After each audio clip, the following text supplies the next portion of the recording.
এবারের ঈদে কিন্তু লম্বা ছুটি, নারীর টানে বাড়ি যাচ্ছেন সবাই। কিন্তু শহরে আপনার কর্মস্থল, আপনার প্রিয় আবাসভূমি কিংবা বাণিজ্যিক ভবন অথবা মার্কেটগুলো নিরাপদ রেখে যাচ্ছেন তো? অপ্রয়োজনীয় বিদ্যুৎ এবং গ্যাসের সংযোগ বন্ধ রাখছেন তো? ভালো করে ভাবুন, ঈদ যেন বিষাদে পরিণত না হয়। আপনার প্রিয় সম্পদ অনাকাঙ্ক্ষিত অগ্নিকাণ্ডে যেন ধ্বংসস্তূপের শিকার না হয়। সাবধান, সতর্ক এবং সচেতন থাকুন।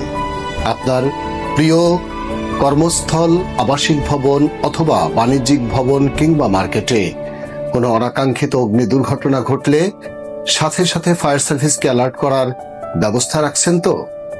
মনে রাখবেন, আপনার সাবধানতাই আপনার প্রিয় সম্পদকে সুরক্ষা দিতে পারে। ঈদ হোক আনন্দময়, নিরাপদ। শুভকামনা। ঈদ মোবারক।